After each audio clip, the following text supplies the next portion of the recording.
barrio Policarpa nace a partir del año 1961. Lógicamente, en las luchas que se están dando en otros territorios, como era en el Tolima, con el nacimiento de las FARC y esas autodefensas campesinas. Por eso muchos desplazados que se empezaron cuando dieron los bombardeos allá, muchos salieron gente desplazada y vienen a ser parte de estos cordones de miseria en Bogotá, que más adelante se forma eh, el barrio Policarpa, pero de otros territorios también viene esa violencia y esa participación. Para el Viernes Santo Sangriento, que se da para más o menos para el año 66, que es la conquista del resto del barrio, pues el barrio nos lo tenían totalmente cercado por muros para evitar que se entraran alimentos, para evitar que entraran eh, el agua. Era una constante de la población, de los habitantes del barrio, haciendo resistencia y creando mecanismos para que llegara estos servicios a la comunidad. Se abrían chambas para que llegasen a los barrios más cercanos, para que llegara el agua por zanjas. En vista que se empezó a construir la carrera décima, empezaron a meter la tubería nueva del acueducto y ahí se hicieron las primeras perforaciones, en las cuales se convirtieron en unos grandes icebergs. Iceberg no, sino sí es eh, mucha fuga de agua, ¿sí? Porque no teníamos la experiencia para eso, y luego con la ayuda de los estudiantes de la Universidad Nacional, que tenían conocimientos ya en la parte de arquitectura e ingeniería, nos fueron enseñando cómo era que se tenían que hacer los empates y lograr llevar clandestinamente el agua al barrio. Pero fue una gran lucha porque de aquí a la iglesia de San Antonio, que el cura de esta iglesia nos facilitaba el que pudiéramos nosotros recoger baldados de agua para poder traer hasta el barrio, pero la policía apenas entramos al barrio nos las hacía regar. Entonces era una constante lucha, cercados,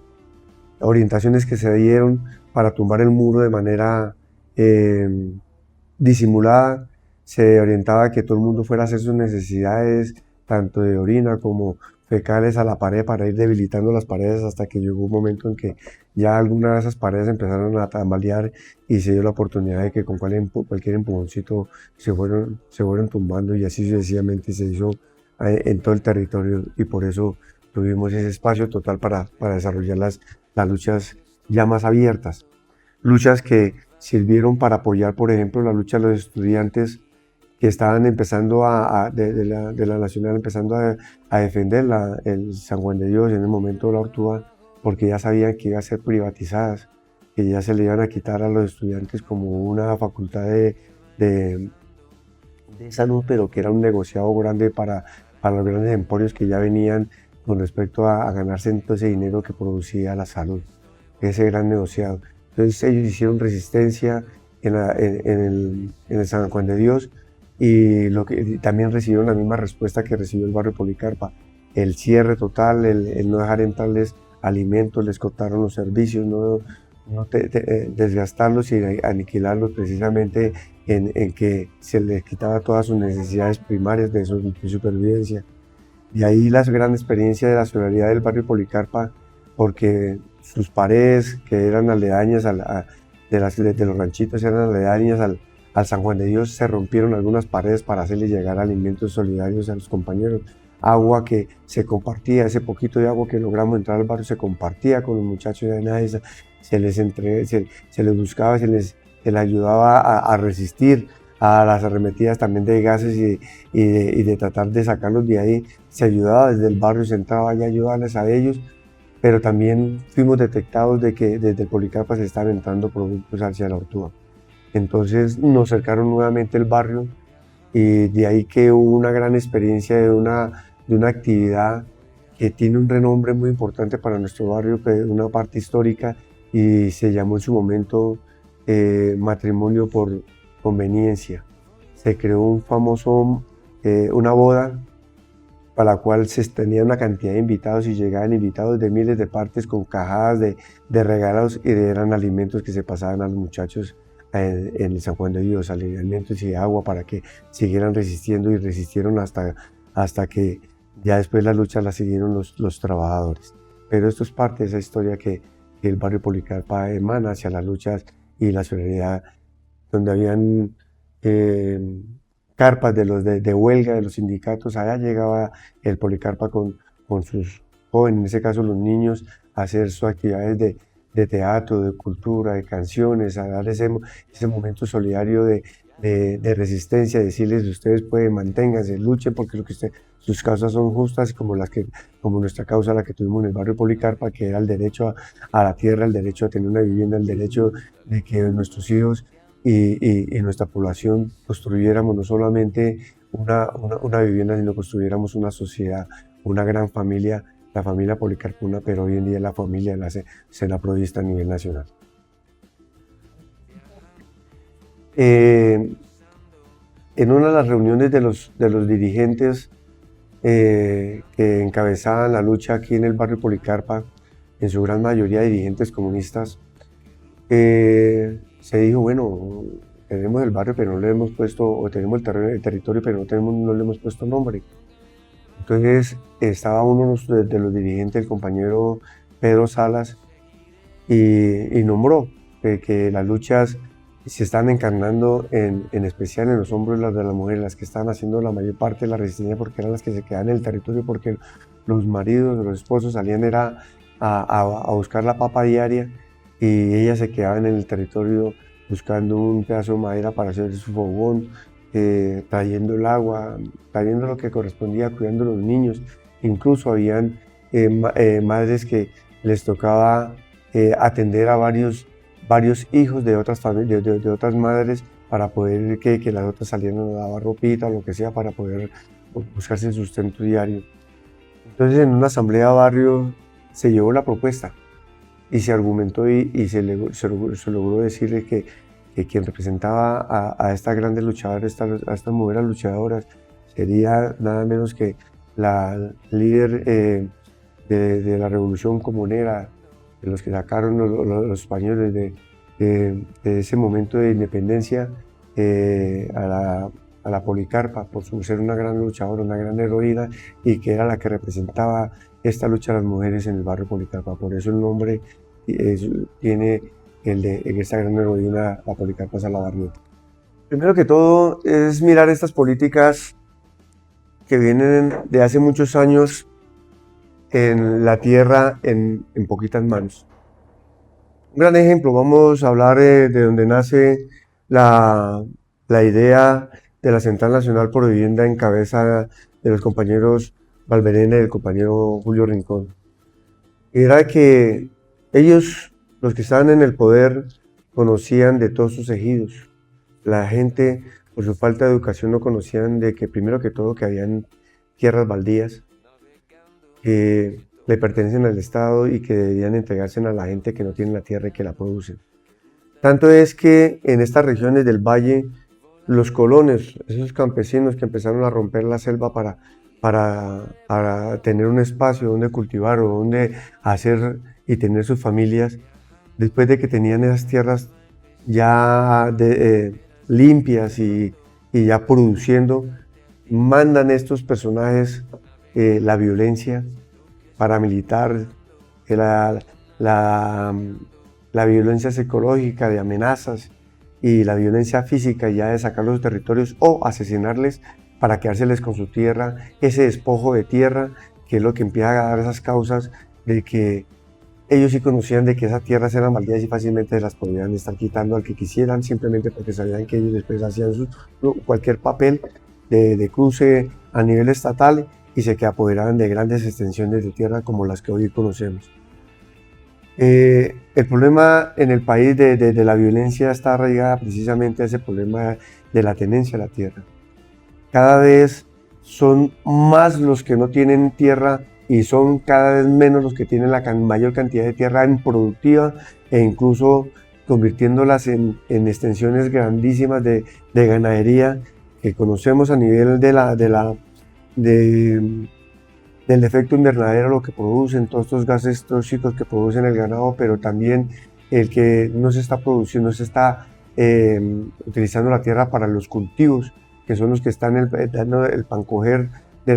la población en los territorios, sino también el alimento que llegan a las ciudades. Vienen desde el campo y estando en poquitas manos, y los trabajadores sin tener la que donde producir, y todo lo contrario, sacados de sus tierras y produciendo esa gran cantidad de masa humana que crean esos cordones de pobreza en las principales ciudades, donde no tienen tampoco un espacio donde vivir. Tenemos muchos sitios en Bogotá, no de ahorita, desde la época de la violencia y tal vez años anteriores, en las cuales la gente, para empezar a ganarse algún dinero, pone en sus casas a arrendar habitaciones, pero llegan a la problemática de que la gente que vienen desplazada, pues, fueron asesinados sus padres o algunos miembros de la familia, vienen desplazados con muchos hijos, y si es difícil para conseguir una vivienda para una pareja o para una pareja y un niño, imagínense en poblaciones como la que nos tocó a nosotros vivir en el Policarpa con la primera habitante del Policarpa, que fue la compañera Rosa Buenaventura, que llegó con más de 13 hijos aquí al territorio. Entonces era muy difícil conseguir un arriendo. Eso implica de que no hay unas políticas de Estado que realmente cubran estas necesidades de vivienda, pero con un carácter social, no un carácter de hacerle más dinero a los que tienen más dinero, porque Sarmiento Angulo tiene todo el aparataje, no solamente tiene el banco, ¿sí? Tiene las empresas que construyen, pero tienen también todos esos acomodados en el Congreso, que son los que les dan los dineros del Estado para que le entregan los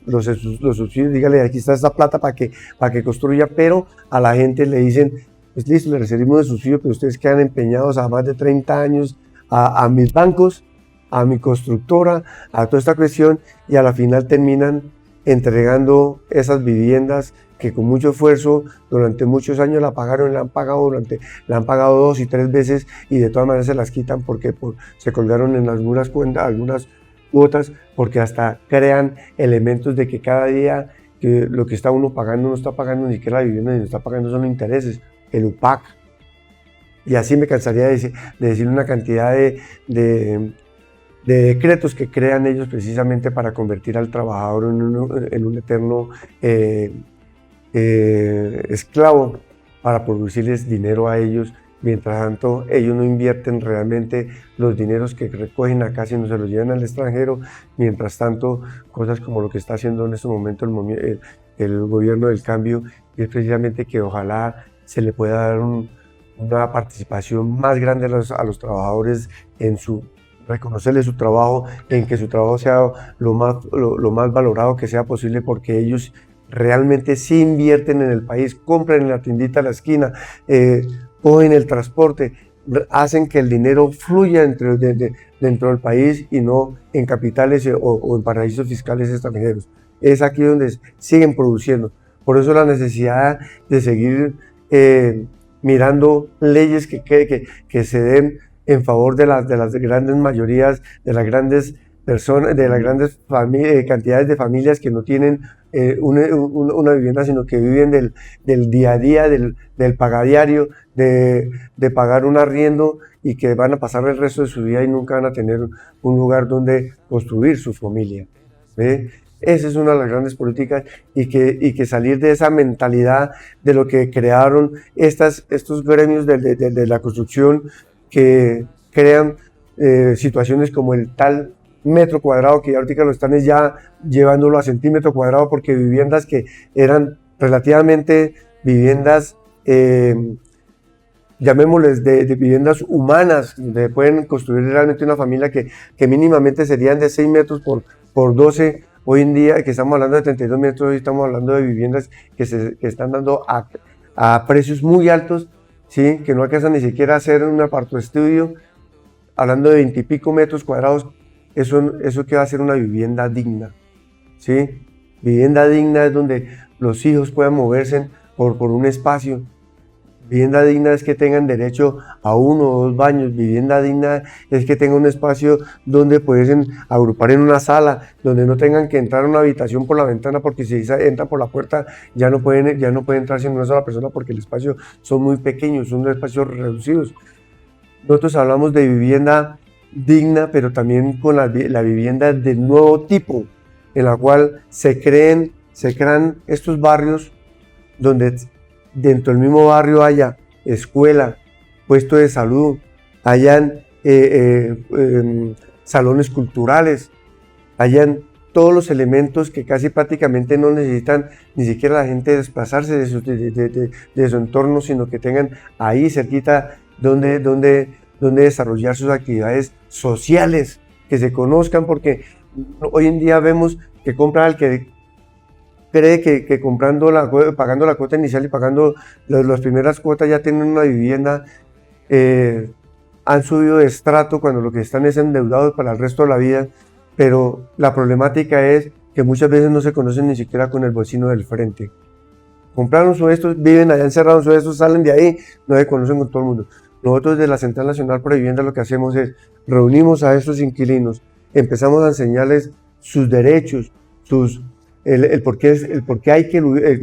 luchar y por qué hay que defender lo poco que se ha venido conquistando, pero que tenemos que ir por más. Porque nosotros, si conquistamos hoy en día una vivienda, tenemos nuestros hijos que van a ser las nuevas familias que van a requerir de esa otra vivienda y de unas condiciones de vida cada vez mejor. Entonces, hablamos de que tengan medidas que sean satisfactorias para que vivan unas familias, para que puedan desarrollarse bien esas familias, pero que desde aquí, desde el seno donde se está construyendo el barrio, se vayan conociendo, que hagan ollas comunitarias, que empiecen a hablar de cuál es el que usted en qué trabaja, aquel